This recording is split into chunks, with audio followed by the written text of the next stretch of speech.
Hello, how you doing today? I hope your guitar journeys are going well and you're working on these power and fifth chords, and you will get them, my friends. It just takes time, and put that guitar in your hands every day and just get that shape down, and we're going to be moving it all around. We got some exercises coming up where you're going to be moving those power and fifth chords, and what a treat they are, because it really makes playing all the different chords with all the different roots so much easier than knowing like a different position for a D chord open to a C chord to a G chord and memorizing all the finger positions. Here we're using the same shape. So it's a great tool to have in your arsenal, and you may not be used to the fingering or might feel weird, but you will get it, just like the first time it felt weird when you ever played a D major or a G major open chord. Okay?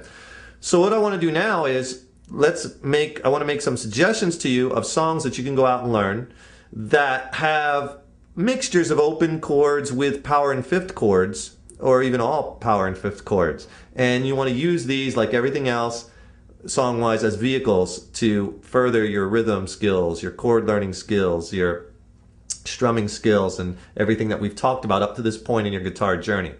All right, a good song that you might want to look at is a song like About a Girl by Nirvana. That has a couple of open chords in it, like an E minor and a G, and then it has some fifth chords and power chords in them. So that's a song that's to be well within your grasp. And as a matter of fact, a lot of Nirvana songs, he uses power chords and fifth chords. So most Nirvana songs, many of them you'll be able to play. That was the one thing about Kurt Cobain. He didn't really have like a black belt in music theory or an extensive knowledge of chords, but man, he didn't need it because he wrote such great songs. He was what do they call it, death knell, the 80s metal? Yes. Because they were virtuosos. It's kind of cool because, I like 80s metal, but you didn't have to be a maestro to play. So it's, right. I think it's kind of cool. Yeah, when that Nevermind album came out, that put the stake in the heart of 80s metal. That was it. Over. Because 80s was speed and... Yeah, very technical, and it was just getting too much. Like, music goes through stages, of what's hot and what's in and what's out and what's cool. And... man, Kurt Cobain just was able to grab a generation with his he put a wooden stake in the heart of the metalheads. Dracula beast. Yeah.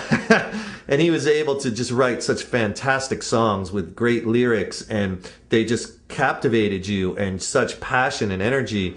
And the music before that had that too, but he kind of took it in a different direction. And what I liked about that is it just shows it's simple. Right. It's like you said, the melody. Exactly. It's like you say, if you go on live on stage, you're playing the solo for what, a minute? What's a solo? Guitar solos are very, very small parts of songs. The time that you're right. You got a 5-minute song. Is your solo going to be 20 seconds? 20 seconds, right? Not much at all. Yeah. So the Nirvana stuff is well within the grasp of where you're at in your guitar journey at this Green Day's point. Like that from the 2000s. They were like the right. 90s version. And exactly. Green Day has the easy. So if you want the Green Day stuff, look at that. Right, and that's the next band I was going to go to. Exactly.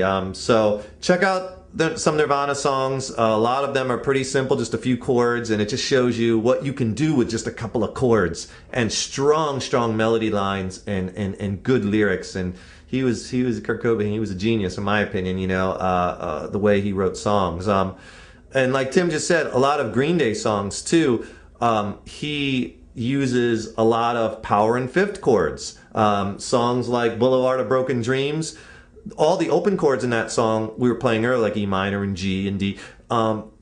Easy, you can do that. But then it goes to that B fifth chord for that one part, and now you'll be able to play that song and finish that one off. And in fact, a lot of Green Day, like When I Come Around, and a lot of his songs are just a bunch of power chords and fifth chords, but with a lot of attitude. That's the thing about Green Day is, has that attitude. And that's the thing about a lot of punk music.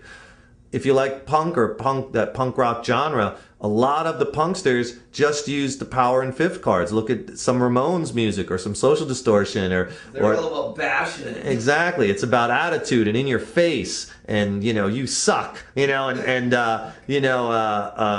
it's about the energy and the vibe. For the establishment. Exactly. They say give a White nice power. F off to everybody, you know, and great stuff. You know, what great attitude in a lot of that music. So you might want to check out some Green Day or some of those other bands that I mentioned for the punk stuff. And they're just using and sliding around those power and fifth chords and whatnot. So you'll want to check that out.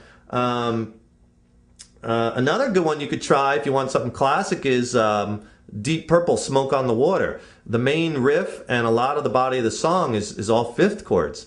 And if you want to study that in depth, we actually have the publishing rights to that song, and we have a 2-hour DVD full-on lesson on that song that we sell, and you can check it out. All our DVDs are listed on the homepage of our website, and we give special package deals to our site members, so to take care of. Membership has its privileges, Tim Gilbert. Oh, yes, it does. But that's a great song because it has probably one of the most classic riffs of all time. And that song, he's just moving around fifth chords for the rhythms. Has a great guitar solo in it too, which soon when you start playing lead guitar, you'll be able to tackle. But that's a fun song, and if you want to look at the song in depth with the rhythms and the timing and the strum and the chords and all the lead note for note laid out in a 2-hour DVD, check that out on our website, or get the music for it from wherever, and you could be playing that song. A lot of the main riff and rhythms used in a lot of Black Sabbath songs, a lot of Tony Iommi used a lot of fifth and power chords like Iron Man and Paranoid, and a lot of that genre of Black Sabbath music. You can be playing a lot of those rhythms. We're going to see a surge because there's an Iron Man movie coming out. I don't know if That's you saw right. the preview. Yeah, and yeah. That's going to be #1 in guitar. Whenever there's a movie or something, a show, or even Guitar Hero, that'll put it at the forefront, and everybody will want to learn it. Like a long time ago when Wayne's World came out and it had the Bohemian Rhapsody by Queen in that, and that song just brought that off the charts. Absolutely. People want to hear and learn and see. Exactly. So check out some of those, check out some Sabbath songs too, as well as I'll be giving you lots more songs to suggest lots more songs as you go along, and as you've been going along, every now and then we suggest as per where you should be at in your guitar journey. Okay, but remember, don't get too hung up on songs. All right, you're learning how to play guitar. You're just using the songs as a vehicle. Check out the DVDs. We have a lot of DVDs for sale on our website, and a lot of them, they incorporate these fifths and power chords like Detroit Rock City by Kiss. And that song is not that hard. The rhythms are mainly fifths and power chords, and they play actually some easy licks, and that is a very easy kind of cool solo. That's another easy one you might want to check out. And we have Even You Really Got Me, the rhythms for that, Van Halen, a lot of fifth chords and power chords. And that signature, you hear that beat. Yeah, exactly. That very, very signature. A lot of this is very classic, very signature stuff. So check all those out. Don't get frustrated. Remember, you're chipping away at these things. These tasks we're giving you here, you're following our structured plan, 10 minutes a day. Soon you'll have all your power chords, fifth chords, and then we'll go on to bar chords, and you'll get those. So soon after this, on the site plan, you're going to come to a lesson where we're going to be doing some practice exercises, moving these power chords and fifth chords around. So I want you to check those out. Those are great, and they're really going to get you proficient at these chords going forward. Take care, rock on, and rip it up! We'll see you in the next lesson.